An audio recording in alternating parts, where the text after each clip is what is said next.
Hello students, I am Rohit Vishwakarma, accountant of the PCI institute. आज हमारा 12th class subject account का part 1 start कर रहे हैं। मतलब कोर्स की हम स्टार्टिंग ही आज से कर रहे हैं, ठीक है। तो मैं उन सभी 12th क्लास के स्टूडेंट्स से कहना चाहूंगा, जितने भी स्टूडेंट्स अभी लॉकडाउन में घर बैठे हुए हैं वो अपना टाइम वेस्ट ना करें, हमारे ऑनलाइन कोर्स से जुड़कर अकाउंटिंग का कंप्लीटली 12th क्लास का अकाउंटिंग पैकेज सीखें। अब देखिए, इस कोर्स के बारे में थोड़ा सा आपको बता देता हूँ। देखिए, हमारा जो ऑनलाइन कोर्सेस है ये कंप्लीटली अकाउंटिंग पैकेज है। इसमें आपको बहुत सारे फीचर्स आपको मिलेंगे। देखिए, जो स्टूडेंट्स हमारे इस कोर्स से जुड़ना चाहता है उसको कुछ इन्फॉर्मेशन हमारे ये नीचे दिए हुए नंबर पर आपको सेंड करना होगा। वो इन्फॉर्मेशन मीन्स क्या, जैसे आपका नेम, स्टूडेंट नेम, ठीक है। इसके बाद में आपका जो व्हाट्सएप कॉन्टेक्ट नंबर है वो हमें आप सेंड कर दीजिए, जिससे आप ऑनलाइन रजिस्टर्ड हो सकेंगे। और आपको पर डे स्टार्टिंग से लेकर, देखिए हमारे 12th क्लास के अकाउंटिंग कोर्स है 4 स्टेज में बनाया हुआ है और 4 स्टेज में 45 चैप्टर हैं, जिसमें आप कंप्लीटली ए से जेड तक अकाउंटिंग आसानी से सीख सकते हैं, जिससे आप MP board and CBSE board में बहुत अच्छा रिजल्ट भी बना पाएंगे। और फ्यूचर में अगर आप चार्टर्ड अकाउंटेंट जैसे बड़े सब्जेक्ट करते हैं तो आपको इसे करने में किसी तरीके से कोई प्रॉब्लम नहीं आएगी। तो आप ऑनलाइन ज्वाइन कर सकते हैं, जिससे आपको कंटिन्यू अकाउंटिंग में नॉलेज मिल सके और आप अच्छी स्टडी कर सकें। और साथ में ही अगर आप ज्वाइन नहीं भी करना चाहते हैं तो आप हमारे चैनल को सब्सक्राइब कर लीजिए, जिससे क्या होगा कि आपको पर डे की जो यूट्यूब वीडियो है हमारी वो आपको रिसीव होती रहेंगी और आप अच्छे से अकाउंटिंग घर बैठे ही सीख सकते हैं। तो चलिए शुरू करते हैं। तो students, 12th class subject account में फर्स्ट पार्ट में हम 3 चीजें सीखेंगे आज, ठीक है। तो क्वेश्चन नंबर फर्स्ट है meaning of organisation and types, ठीक है। Explain the non trading organisation and characteristic of non trading organisation, ठीक है। ये 3 क्वेश्चन आज हम सीखने वाले हैं। तो अब स्टार्ट करते हैं हम क्वेश्चन नंबर फर्स्ट से। पहले दिया हुआ मीनिंग ऑफ ऑर्गेनाइजेशन मतलब क्या है कि संस्था का अर्थ बताइए, ठीक है ना। एक ऑर्गेनाइजेशन होती क्या है तो उसको अपन समझ लेते हैं, ठीक है। देखिए, हम ये सब जानते हैं, किसी भी काम को करने के लिए हमें एक ग्रुप की जरूरत होती है, एक समूह की जरूरत होती है। बगैर समूह के हम कोई भी काम नहीं कर सकते, ठीक है ना। अब ऑर्गेनाइजेशन वर्ड आपने कई बार सुना होगा।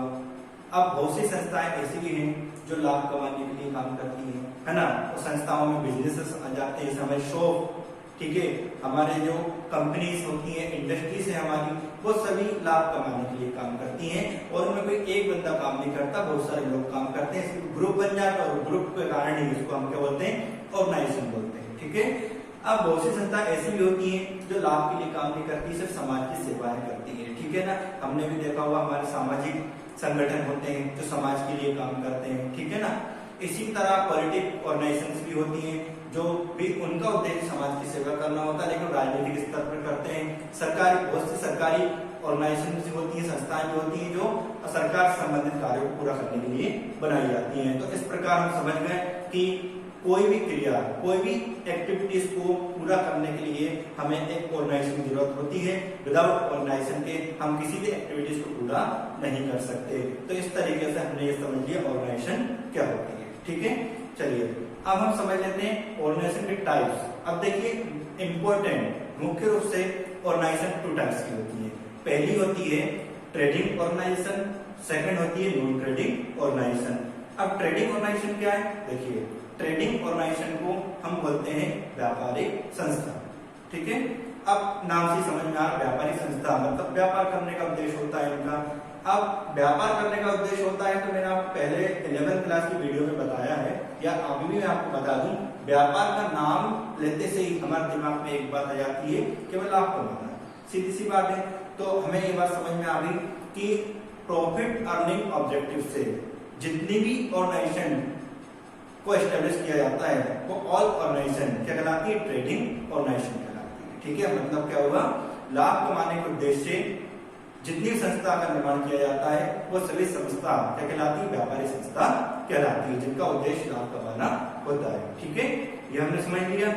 अगला है नॉन ट्रेडिंग ऑर्गेनाइजेशन, जिसे हम बोलते हैं नॉट फॉर प्रॉफिट ऑर्गेनाइजेशन भी बोलते हैं और अलाभकारी संस्था भी बोलते हैं। अब नॉन ट्रेडिंग ऑर्गेनाइजेशन क्या है, देखिए उसको समझ लेते हैं।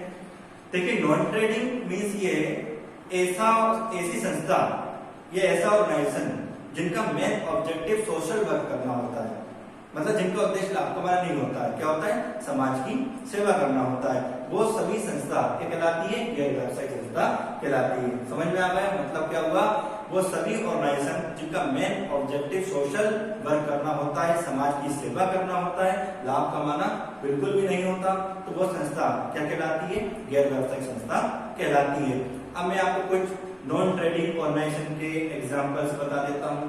देखिए school, government college, government hospital, ये सभी नॉन ट्रेडिंग ऑर्गेनाइजेशन हैं, क्योंकि इनका निर्माण सोशल वर्क के लिए किया गया है, समाज की सेवा करने के लिए किया गया है। ठीक है, इसके बाद कुछ प्रोफेशनल वर्क भी आ जाते हैं नॉन ट्रेडिंग में, जैसे चार्टर्ड अकाउंटेंट, एक इंजीनियर, प्रोफेशनल टीचर, ठीक है, एडवोकेट, ये सभी किस में जाते हैं, नॉन ट्रेडिंग ऑर्गेनाइजेशन में आ जाते हैं। इसके बाद में वृद्ध आश्रम होते हैं, ठीक है, ओल्ड एज हाउस जिसे बोला जाता है, ठीक है। इसके बाद में अनाथालय होते हैं। ये सभी संस्थाएं समाज की सेवा करने के उद्देश्य से खोली गई हैं, इसलिए इनको हम क्या बोलते हैं, गैर व्यावसायिक संस्था बोलते हैं। तो अब आपको समझ में आ गया होगा कि ऑर्गेनाइजेशन होता क्या है, नॉन ट्रेडिंग ऑर्गेनाइजेशन क्या है और टाइप्स ऑफ ऑर्गेनाइजेशन क्या है। अब हमने क्या क्या समझा यहाँ, संस्था क्या होती है, संस्था कितने प्रकार की होती है, गैर व्यावसायिक संस्था क्या है और व्यापारिक संस्था क्या है। तो स्टूडेंट्स अब हम पार्ट 1 12th क्लास में थर्ड क्वेश्चन सीखेंगे। ठीक है, थर्ड क्वेश्चन में दिया हुआ है characteristic of non trading organisation, मतलब गैर व्यावसायिक संस्था विशेषताएं क्या क्या होती है। ठीक है, अब देखिए नॉन ट्रेडिंग ऑर्गेनाइजेशन में की जो विशेषता है, फर्स्ट है ऑनरशिप, मतलब इसको बोलते हैं स्वामित्व, मतलब मालिक कौन होगा इसका। ठीक है, देखिए जैसे मैंने आपको बताया है कि नॉन ट्रेडिंग ऑर्गेनाइजेशन का मेन ऑब्जेक्टिव सोशल वर्क करना होता है, ठीक है ना। तो इसमें बहुत सारे मेंबर्स इसमें ऐड होते हैं। तो कहने का मतलब ये है कि नॉन ट्रेडिंग ऑर्गेनाइजेशन एक ऐसी यूनिट है जो फ्री हैंड होती है, ठीक है ना। इसका कोई एक्चुअल ओनर नहीं होता है, जितने भी मेंबर्स होते हैं वो सभी मिलजुल कर काम करते हैं और सभी का इक्वल राइट उस पर होता है, इसलिए इसका कोई फ्रीडम यूनिट होने के कारण, ठीक है, इसका कोई इंडिविजुअल ओनर नहीं होता है। ठीक है, तो पहली जो हमारी कैरेक्टरिस्टिक वो आपको समझ में आ गई होगी। सेकंड है ऑब्जेक्टिव, उद्देश्य। अब उद्देश्य का मतलब क्या, नॉन ट्रेडिंग ऑर्गेनाइजेशन मतलब गैर व्यावसायिक संस्था का उद्देश्य क्या है, ये क्यों बनाई जाती है, ये हमने मीनिंग में भी सीखा है। ठीक है, नॉन ट्रेडिंग ऑर्गेनाइजेशन का मेन ऑब्जेक्टिव सोशल वर्क करना होता है, इनका उद्देश्य लाभ कमाना नहीं होता। ये जितने भी कार्य करते हैं, ये पूरे जितनी भी एक्टिविटीज करते हैं, टोटल ऑल एक्टिविटीज का मेन ऑब्जेक्टिव क्या होता है, समाज की सेवा करना होता है। अब नेक्स्ट ऑपरेटिंग। अब देखिए ऑपरेटिंग मतलब संचालन करना। देखिए नॉन ट्रेडिंग ऑर्गेनाइजेशन, ये तो मैंने आपको बता दिया कि समाज की सेवा करना इनका उद्देश्य होता है। अब ये समाज की सेवा कैसे करेंगे, उसका संचालन कैसे करेंगे, तो होता क्या है, जैसे मैंने आपको बताया वृद्ध आश्रम, ठीक है, ओल्ड एज हाउस जो होता है, एक एग्जांपल ले रहा हूं उसका। मान लीजिए आपने कुछ लोगों ने मिलकर वृद्धाश्रम खोल लिया, उसको एस्टेब्लिश कर लिया।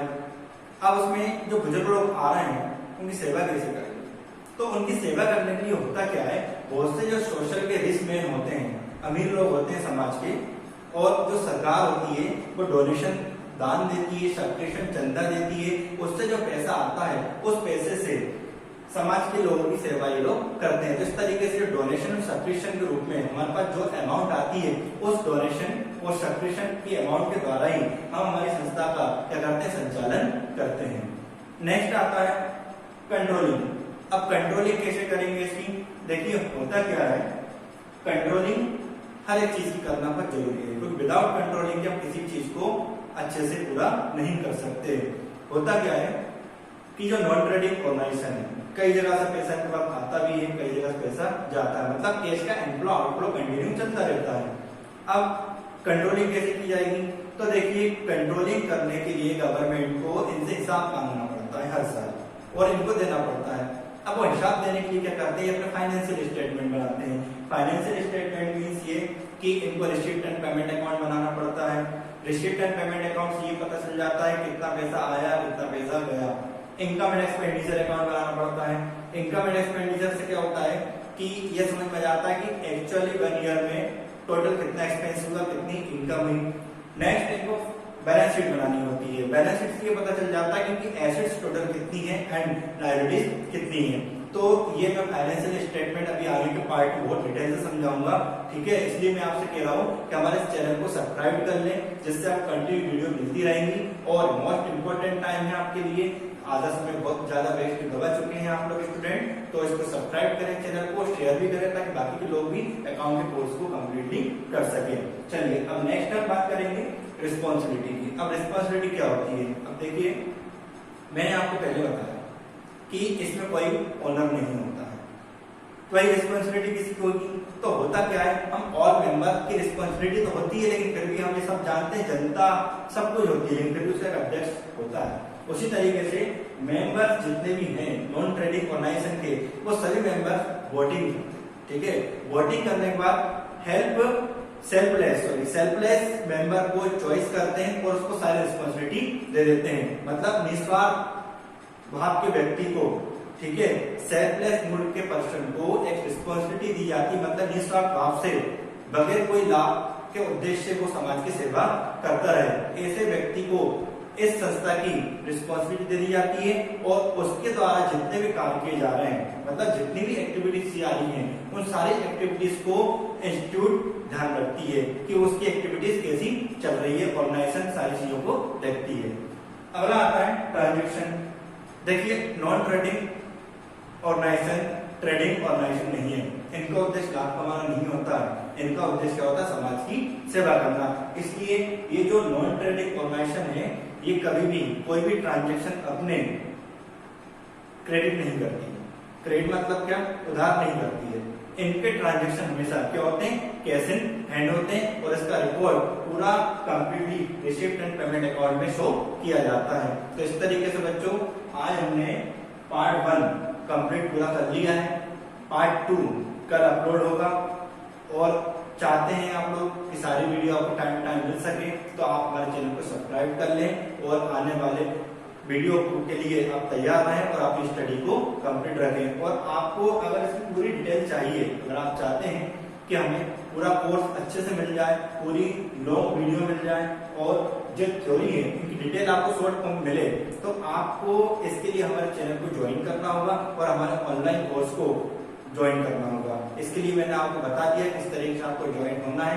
बाकी भी अगर कोई प्रॉब्लम आ रही है आपको, तो आप हमारे दिए हुए नंबर को कांटेक्ट कर सकते हैं।